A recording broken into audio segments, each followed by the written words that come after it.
के जो नकवी साहब हैं, किसके सुप्रीम लीडर के लिए, तो जो ईरान के सुप्रीम लीडर हैं उनके पास एक सीक्रेट लेटर लेकर के गए हैं और कहा गया है कि इस युद्ध का जो भविष्य है ना वो इस सीक्रेट लेटर पर टिका हुआ है। इस सीक्रेट लेटर में ऐसी बातें लिखी हैं जो इस युद्ध को रोक सकता है। क्यों आखिर इतना इंटरेस्टेड है पाकिस्तान ये सब कुछ करवाने में? एक तो पैसा और दूसरा यहां पर है बलूचिस्तान का मुद्दा। इसलिए पाकिस्तान चाहता है कि भैया हम ये सब करें जिससे कि फायदा हो जाए। अब देखो, ईरान के साथ बॉर्डर शेयर करता है हमारा कौन? पाकिस्तान। और ये वो इधर बलूचिस्तान का रीजन हो जाता है जहां पर विवाद चल रहा है। तो ये सोच रहा है कि भैया ईरान के माध्यम से ना बलूचिस्तान में जो चीजें बहुत ही ज्यादा उग्रवादी हो गई हैं उसको हम शांत कर पाएंगे। And this is Sistan Baluchistan सरवानम एंड बलूचिस्तान खो ए शब्द, ये वहां पर दो आपके रीजन हो जाते हैं जो आपस में जुड़े हुए हैं। ठीक है, बलूचिस्तान आपने देखा ही है कि किस तरीके से परेशान करके रखा है पाकिस्तान को, आए दिन हमले करता रहता है। जाफरा एक्सप्रेस ट्रेन विवाद देख लिया, पुलिस चौकी उड़ा देना, लोगों को मार देना, मस्जिद बॉम्ब ब्लास्ट आपने देख लिया, ये सारी चीजें बलूचिस्तान में हो रही हैं। यानी कि पाकिस्तान अपनी सिचुएशन को खुद ही नहीं संभाल पा रहा है। तो इसको ये लग रहा है कि अगर हमने ईरान के साथ ये नेगोशिएशन करवा दिया तो ये बलूचिस्तान को तो शांत कर ही देगा, उस मुद्दे पर तो हमारा सपोर्ट करेगा ही करेगा, साथ ही साथ कुछ पैसा रुपया भी दे देगा ताकि पाकिस्तान का कुछ भला हो जाए यहाँ पर। अब आगे देखते हैं। And address long-standing demands of Baluch people, India tells Pakistan। जबकि इस मुद्दे पर इंडिया हमेशा क्या करता है? बलूचिस्तान का सपोर्ट करता है। तो इसलिए अब उसको लग रहा है कि भाई अगर ईरान इस मुद्दे पर आता है और एक अन्य देश इसमें शामिल होता है तो हमें बहुत ही ज्यादा फायदा हो जाएगा यहाँ पर। Now, how Pakistan is using the Iran war to revenge itself। तो यहाँ पर देखो, मध्य पूर्व पर एक तो ये नजर अपने आप को ना बहुत ही ज्यादा ये इस पूरे सिनेरियो में बहुत एक तरीके से आप करो ना प्रोडक्टिव बना लिया है उसने। हर जगह आपको हर नेशनल मीडिया पर, एक तो इंटरनेशनल मीडिया पर पाकिस्तान सुनते हुए नजर आएगा क्योंकि वो मध्यस्थता करा रहा है। तो यानी कि नजर है, पूरी दुनिया पाकिस्तान को देख रही है, तो अपने आप में उसको एक खुशी मिल रही है। प्लस ये इसके थ्रू मध्य पूर्व पर पूरी अपनी नजर बनाए हुए है। साउथ चाइना मॉर्निंग पोस्ट की रिपोर्ट के मुताबिक जानकारों का कहना है कि पाकिस्तान मध्य पूर्व में एक अहम खिलाड़ी बनना चाहता है और इसीलिए बार बार यहां पर कूद रहा है कि हम नेगोशिएशन करेंगे। दूसरा, निवेश और डिफेंस डील का लालच इसको बहुत ज्यादा है। इतने दिनों में इसने अरबों डॉलर का निवेश लिया है लोगों से और डिफेंस डील साइन करी है। जैसे कि आपको याद होगा अभी सऊदी अरबिया के साथ डिफेंस डील यहां पर साइन करी थी। वो अलग बात है कि बहुत लेट समझ में आया कि हमें अपनी ट्रूप सैनिक भी भेजने होते हैं। तो ये डील साइन कर रहे हैं यहाँ पर। पाकिस्तान खाड़ी देशों के साथ यहाँ पर अपने निवेश को भी मजबूत करे क्योंकि उनके पास पैसा है तो चाहता है वो पैसा हमें मिले, क्योंकि भिखारिस्तान वंस अ भिखारी ऑलवेज अ भिखारी। नाउ, सेना विस्तार की चाहत है यहाँ पर इनके पैसा कि सेना विस्तार करने के लिए, और इसी चक्कर में देखो इसने अभी किया क्या है, अपना जो बजट है वो डिले कर दिया। सबसे बड़ी चीज, और ये लिखित ऑन रिकॉर्ड है, कोई मैं लफड़ेबाजी वाली बातें नहीं कर रही हूं, दिस इज लिखित ऑन रिकॉर्ड भैया, कि इन्होंने अपने बजट को डिले कर दिया क्योंकि इनको आशंका थी कि पैसा मिलेगा, अभी तो रुक जाओ।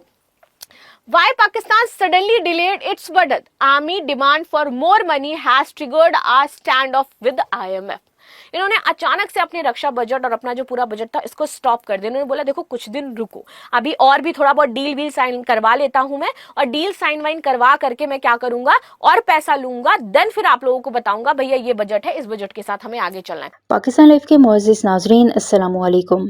आखिर मोहसिन नकवी शहबाज शरीफ की तरफ से आयतुल्लाह खामनई के लिए कौन सा खुफिया पैगाम लेकर गए? क्या पाकिस्तान और ईरान के दरमियान कोई बड़ी डील होने जा रही है? क्या बलूचिस्तान में सरगर्म दहशतगर्द गिरोहों के खिलाफ दोनों ममालिक मुश्तरका हिकमत अमली बनाने वाले हैं? और क्या भारत की वो उम्मीदें दम तोड़ रही हैं जिनके सहारे वो पाकिस्तान और ईरान के दरमियान फासले देखना चाहता था?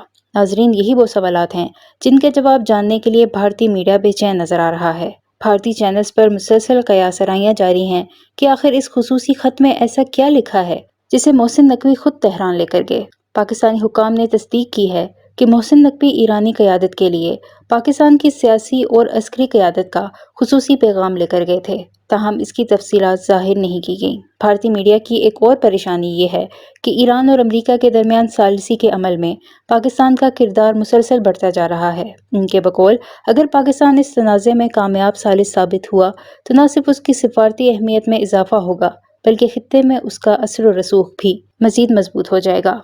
कई भारतीय तज्ज़ियाकार ये सवाल भी उठा रहे हैं कि क्या पाकिस्तान और ईरान अब सरहदी सलामती, दहशतगर्दी के खात्मे और बलूचिस्तान में सरगर्म मुसल्लह ग्रोहों के खिलाफ ताउन को मजीद वुसअत देने जा रहे हैं? अगर ऐसा होता है तो ये खित्ते की सियासत में एक बड़ी तब्दीली साबित हो सकती है। उधर भारतीय मीडिया का दावा है कि ईरान अमेरिका कशीदगी और उसके बाद होने वाली सिफारती सरगर्मियों ने पाकिस्तान को आलमी सतह पर गैर मामूली अहमियत दे दी है। यही वजह है कि नई दिल्ली में बैठे कई मुबस्सिरीन पाकिस्तान की बढ़ती हुई सिफारती सरगर्मियों पर तशवीश का इजहार कर रहे हैं। अब भारतीय मीडिया को ये तशवीश है कि उस खुफिया खत में क्या था। इस सवाल से भारतीय मीडिया क्या कह रहा है, इस वीडियो में देखें। वीडियो में आगे बढ़ने से पहले हमारे चैनल पाकिस्तान लाइव को सब्सक्राइब जरूर करें ताकि आने वाली वीडियो अपडेट से आगाह रहें। और ये इसी टाइम क्यों किया गया जब ये आप डील फाइनलाइज कर रहे हो, ये सारी चीजें कर रहे हो, और यहाँ पर न्यूज 18 यहाँ पे खबर भी निकली थी जिस पर हम चर्चा कर रहे हैं। Pakistan Saudi Arabia sign deal to develop 140 acres Karachi waterfront into a maritime business hub। और ये उसी टाइम की बात है जब ये नेगोशिएशन वगैरह करवाने जा रहे थे, बातचीत कर रहे थे, तब इन्होंने उस दौरान डील साइन करी थी पाकिस्तान के साथ कि 140 एकड़ में कराची वाटरफ्रंट डेवलप करेंगे, मैरिटाइम बिजनेस हब बनाएंगे। तो ये इनके लिए अपॉर्चुनिटी है और ये अपॉर्चुनिटी को भुनाना चाहते हैं। एक बार जरा इन पर नजर डाल लेते हैं कि भैया ये अपॉर्चुनिटी और कैसे कैसे तलाश रहे हैं। तो हमने हाल ही में एक खबर भी डिस्कस करी थी कि ये पैसा नहीं है, लेकिन फिर भी ये अपने आप को एक तरीके से रिलीवेंट बनाए रखने के लिए, इंटरनेशनली अपनी इमेज को साफ सुथरा रखने के लिए यूएस लॉबिंग में भी पैसा देते हैं, which is 9 lakh every month. और 9 लाख डॉलर दे रहे हैं, ये 9 लाख रुपए नहीं दे रहे हैं, 9 लाख डॉलर ये पे कर रहे हैं।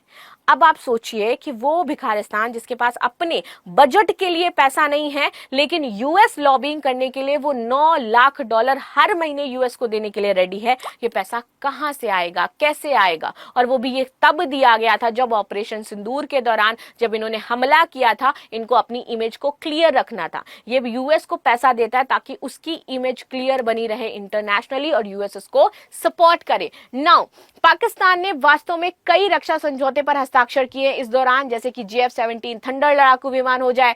बांग्लादेश इस विमान में संभावित रुचि व्यक्त कर रहा है। राइटर्स में सऊदी अरब के साथ लगभग 2 अरब डॉलर के ऋण के लिए JF-17 से संबंधित समझौता किया था। लीबियाई राष्ट्रीय सेना के साथ 4 अरब डॉलर से अधिक का हथियार खरीदने की इन्होंने बातचीत करी है। और बीच में इन्होंने बोला कि भैया देखो, पाकिस्तान का कहना है कि अभी उसे कुछ महीने तक IMF से लोन की जरूरत नहीं पड़ेगी, अभी हमें लोन लेने की जरूरत नहीं है, क्योंकि इतना ज्यादा पैसा ये नेगोशिएशन कराते कराते हमने कमा लिया है ना कि अब हमें जरूरत नहीं है। ख्वाजा आसिफ की काल्पनिक आर्थिक नीति 10.6 अरब डॉलर के नुकसान से यहाँ पर ये बता रहे हैं कि भैया हमारी अभी चल रही है। 2026 में कहां से इन्होंने पैसा लिया है? देखो, IMF से ले चुके हैं 1.32 बिलियन, साथ ही साथ आर्थिक सुधार के लिए इन्होंने लिया था।